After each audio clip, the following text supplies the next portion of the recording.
سڵاتان لەبێت هاوڕێیان گروپ وەرک سێشنی سێ مێتابۆلیزمتان بۆ باس دەکەم کە کەیس دیسکەشنەکەمان لەسەر گالاکتۆسیمیایە. یەک کەیسمان هەیە لێرەیە کە ئەویش Susan was born to a healthy parents after normal delivery at hospital. Susan لە دایکباوکێکی تەندروستەوە لە دایک بووە دوای نۆرمال دلیڤریەک.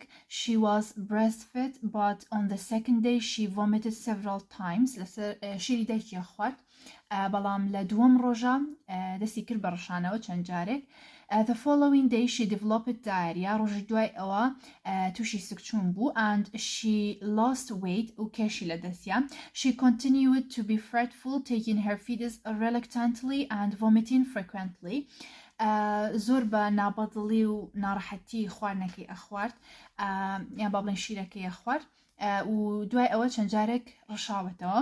On the fifth day she was found to be jaundiced. لە پێنجەمین ڕۆژدا دەرکەوت کە جۆندایسی هەیە and over the course of the next few days the jaundice deepened. لە چەند ڕۆژی داهاتووە جۆندایسەکەی زیاتر بوو، زەردوویەکەی زیاترە بوو. Physical examination revealed liver enlargement. Physical examinationی بۆ کراوە کەچی دەرەخا لیڤەری گەورە بووە. Susan was put on a formula milk based on cow's milk. Formula milkێکیان پێیاوە on which she seemed to improve. وا دەرەکەوێت کە باش ببێتەوە دوای ئەوەی کەم فۆرمیلا میلکان پێیاوە. Although vomiting and diarrhea continue. لەگەڵ ئەمەشا ڕەشانە و سکچوونەکەی بەردەوام بوو. On the 10th day cataracts were noticed in the lenses of her eyes.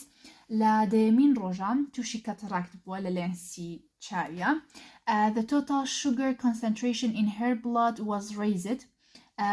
total sugarەکەی بەرز بووەتەوە باشە and the glucose was low. گلوکۆزەکەی کەم بووە. تۆتاڵ شوگەرەکەی بەرز بۆتەوە بەڵام گلوکۆزی کەم بووە وەکو لەم تەیبڵەیە دەرەکەوێ. The urine also contained and the glucose was low. Her urine gave a positive test for sugar. تستیان بۆ یورینی کردووە کە شوگەریتیا پۆزیتیڤیاوە بۆ شوگەر which was shown to be galactose. وا دەرەکەوێت کە galactose بێ. The urine also contained amino acids and proteins. یورینەکەی چی تیا بوو؟ ئەماینۆ ئەسید و پرۆتینیشی تیا بوو. A diagnosis of galactosemia was made. دیاگنۆزیان کرد بە چی؟ بە galactosemia. And Susan was put on low lactose diet on the 16th day. Susan low lactose dietێکیان پێەیە لە 16مین ڕۆژە. Within 2 days لەماوەی 2 ڕۆژە vomiting و diarrheaەکەی stop بوو and the galactose disappeared from her urine. گالاکتۆزەکەش لە ناو یورینەکەی کە بوونی هەبوو نەماوە. She took her feed as well and began to put on weight. شیرەکە بەباشی ئەخوات و وا دەرکەوێت کە کێشی زیادی کردبێ. The jaundice faded. زەردوویەکەی نەماوە and by the end of the following month her liver had returned to a normal size. لە کۆتایی مانگەکەیە لیڤەری جگەری گەشتۆتەوە نۆرمال سایزەکەی. Thereafter she continued to make good progress but her cataracts remained. Improvement سوسان improve بێ باشە بەڵام کاتاراکتەکەی هێشتا ماوە. ئەگەر سێریم تەیبڵە بکەین مێژەرمەنتی تۆتال شوگەر و گلوکۆزە. تۆتال شوگەرەکەی 8.5 هی پێشنتەکە باشە نۆرمالەکەی 4 بۆ 6. گلوکۆزەکەی 3.1 لێرەیە بۆ پێشنتەکە. نۆرمالەکەی چەنە 3.5 بۆ 5.5 کەواتە تۆتال شوگەر بەرز بۆتەوە گلوکۆزیش کەمی کردو باشە. ئەگەر بینە سەر کوێستشنەکان یەکەم پرسیار What does the term galactosemia mean? ئەم پرسیارە بەپێی پرسیارەکە بێ باسیەوەکە کە گالاکتۆسیمیا خۆی ئەم تێرمە یعنی چی؟ یعنی galactose build up in the blood. کۆبوونەوەی گالاکتۆزە زۆربوونی گالاکتۆزە لە ناو بڵەدا باشە. ئەگەر باسی نەخۆشیەکەش بکەین galactosemia is a genetic and metabolic disorder. Individuals are unable to utilize galactose obtained from diet because of lack of kinase and uridyl transferase enzymes. ئەو کەسانی کە گالاکتۆسیمیایان هەیە کە جەنەتیکە باشە ناتوانن ئەو گالاکتۆزەی کە لە دایەتەکەەوە هەیە مێتابۆلیزمی بەسەرا بێت و بەهۆی نەبوونی چی بەهۆی نەبوونی ئەنزایمەکانی کاینیز و یوریدال ترانسفیرەیز. پرسیاری B on what evidence was the diagnosis of galactosemia made بەهۆی چ بەڵگەیەکەوە یعنی توانیان کە دایگنۆزی galactosemia بکەن بڵێن سوسان galactosemia هەیە بەهۆی high concentration of galactose and in urine بەهۆی high concentration galactose لە یورین و بڵەدا باشە و سیمتمەکانی وەکو cataract, vomiting, diarrhea, low level of glucose, weight loss, hepatomegaly ئەم سیمتمانە طبعا لە مەزەمەیە هەیە گەستێتان کردبێت چونکە باسی مێتابۆلیزمی گالاکتۆزەکە لێرە سیمتمەکانی یاوە ئەگەر ئەم ئەنزایمەی کەم بێ ئەم سیمتمانەیە بێ بۆیە کە زانین کە گالاکتۆسیمیا هەیە باشە دوای ئەوە پرسیاری C what tissue is responsible for the major part of the galactose metabolism in a man کەواتە چ تیشوەک بەرپرسیارە لە چی لە مێتابۆلیزمی گالاکتۆز طبعا بە هەمان شێوە لە مەزەمەکەیە لێرەشە وتوێتی کە طبعا لیڤەر لە لیڤەر و برین و تیشوەکانی کەشە مێتابۆلیزمی گالاکتۆز دەکرێت بەڵام mainly لیڤەرە باشە پرسیاری D What three enzymes are involved in the initial stages of the galactose metabolism? Galactose metabolism لێرەیە دیارە سێ ئەنزایمەکەی کە لە galactose metabolism بەشدارە بن چیە؟ galactokinase, galactose 1-phosphate uridyl transferase لەگەڵ UDP galactose epimerase باشە خۆی ئەم دوانە زیاتر گرنگن ئەو کاتە دکتۆرە گوتی بەڵام مەیجەری هەستێکیان یعنی ئەو سیانی کە مەیجەرن لە galactose metabolism ئەم سیانەیە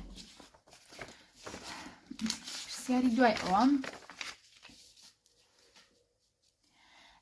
Are these enzymes normally present in red blood cells؟ ئەڵێ ئەم ئەنزایمانە لە red blood cellەکان normally هەیە بەڵێ لە ناو red blood cellەکانیش ئەم ئەنزایمانە هەیە پرسیاری F which of these enzymes could be missing in Susan؟ ئەکرێ کام لەم ئەنزایمانە لە ناو سوسانە کەم بێ بەپێی سیمتمەکانی بێ galactose 1-phosphate uridyl transferase deficiency هەیە سوسان پرسیاری G how could you determine which enzyme is missing or defective in Susan؟ ئەڵێ چۆن دیاریەکەی کە کام لە ئەنزایمەکان کەمە لە سوسانە یان deficiency هەیە بەهۆی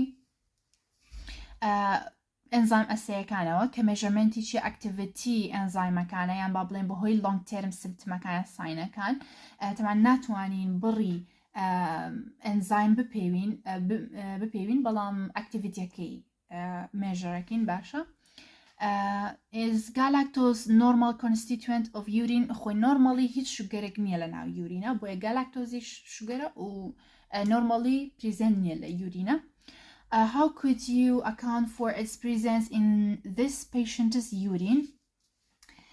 چ شتێک بەرپرسیارە لە بوونی شوگەر لە ناو یورینی ئەم پیشنتەیە higher level of galactose کە galactosێکی زۆرمان هەبوو لە ناو لەشە liver طبعا لە thresholdی ببورن لیڤەرە لە thresholdی renal تێپەڕی کردبێ و کاتە galactoseەکە کاتە دەرەوە بۆی لە ناو یورین زۆرە بێ یانیش بەهۆی چی بۆ بەهۆی renal damage کەسەکە renal damage هەبوو بۆیە galactose لە ناو یورینە هەیە What are the metabolic consequences of an absence of galactose 1-phosphate uridyl transferase؟ کاتە دەرەنجامە مێتابۆلیکیەکانی نەبوونی galactose 1-phosphate uridyl transferase چییە؟ ئەگەر galactose 1-phosphate uridyl transferase من نەبێ بێتە هۆی galactosemia کە accumulationی galactose لە بڵۆد و تیشوەکانی کە و هەروەها accumulationی other toxic metabolites leading to liver damage, feeding problems, and other things or problems. Persiari K, galactitol was found in Susan's urine. What is galactitol and how is it formed? Galactitol now urine Susan habwa. Galactitol chia و هروها چون دروست بوا. لناو مزدمكتياتي galactose metabolism باشا. خۆی کەسەکە کە ئەنزایم deficiency هەیە باشە milk لەگەڵ dairy product-ەکانە خوا لاکتۆزی تیا لاکتۆز یان ئەبێ بە galactose بەهۆی لاکتیز یان ئەبێ بە glucose. enzyme deficiency من هەیە galactose accumulate بێت لە بڵەدا ئەچێ بۆ کوێ ئەچێ بۆ lens و other tissues. لێرە galactose ئەبێ بە چی ئەبێ بە galactitol بەهۆی چی بەهۆی aldolase reductase ئەمەیە کە ئەبێتە هۆی چی ئەبێتە هۆی cataract باشە. جا لێرەش ئەڵێ کە galactitol چییە؟ Galactitol is a reduced form of the galactose. It is formed because of reducing aldehyde group to the alcohol group by the activity of aldolase reductase. أجر سيري formulae galactitol بكين ماشا سيري galactitol formula. أما galactitol formula طبعا 6 كربونية galactose خوي 6 كربونية هموي OH باشا هموي OH بلام normal galactose كا أما طبعا فورمولاي galactitol galactose أما فورمولا كيتي باشا aldehyde group يجي هي aldehyde group كا لgalactose أقوري بو alcohol group لكيو لا galactitol فورمولا باشا كواتا galactose ممشيوي أقوري بو galactitol ليش بوي وتويتي كا reducing aldehyde group to the alcohol group باشا. Why do galactosemic patients developing cataract? أو لبوشي galactosemic patient كان أو كسان galactosemia هي توشي cataract منو كوتما galactitol لنسي eye دروس تبع galactitol draining water to the lens and causing cataract.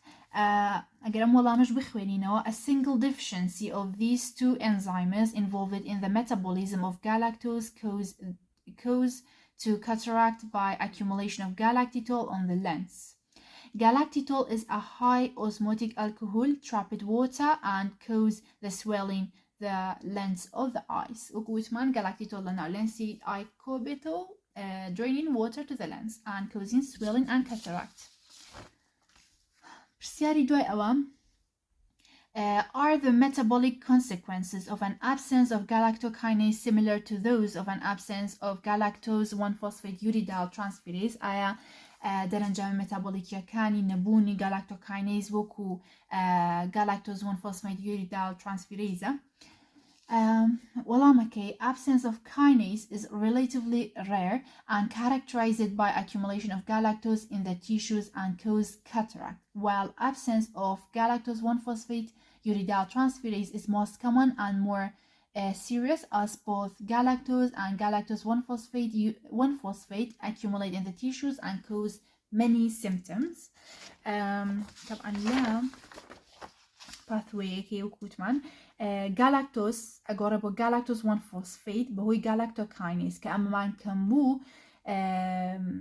چی مزور به galactose من زیادتره به و کاتا galactose 1-phosphate uridyl transferase کمتره به باشا بلام که galactose 1-phosphate uridyl transferase من نبو او کاتا هم galactose مزور به هم galactose 1-phosphate منظوره باشه بوی اما کمپلیکیشنی زیادتر وقت لبونی galactose خوی بتنیا و وقت من ابیت هوی چی ابیت هوی ام کمپلیکیشن انا برسیاری دوی اوام why did this patient become jaundiced كاتب بوشي patient تاكد توشي jaundice بوهوي چی بوهوي high level of bilirubin طبعا jaundice بهوي بوني زوري bilirubin درسته به because of the accumulation of galactose and galactose 1-phosphate in the tissues causing damage to liver بهوي كوبونوي زوري galactose و galactose 1-phosphate أبيت هوي damage to the liver so liver cannot depose high amount of bilirubin and this lead to jaundice كاتا liver ناتواني أو بر زوري bilirubin لنوبة بوي أبيت هوي چه أبيت هوي jaundice سياري دوي أوا how would you treat a patient with galactosemia كاتا لا كيسا كرش هرو تويتي چون treaty patient تكي چي بي اي كا galactosemia هي patient تكا lactose free diet reducing milk and dairy products سياري P is there any alternate source of tissue galactose for patients on a galactose free diet طبعا deficiency ل galactose کێشەی خۆی دروستە بکە ئەویش گرنگە بۆ لەش بۆ کەسانەی کە دایەتەکەیان گالاکتۆزیان تیان نییە سۆرسێکی کە هەیە لە لەش کە گالاکتۆز دروستەکە کە ئەویش بوونی چیە گلوکۆزە لە گلوکۆزەوە گالاکتۆز دروستەکەین باشە ئەگەر سێریم پاثوێ بکەین ئەم پاثوێ عکسکەینەوە گالاکتۆزمان بۆ دروستە بێ بەم شێوەیە باشە گالاکتۆز 6 فۆسفیت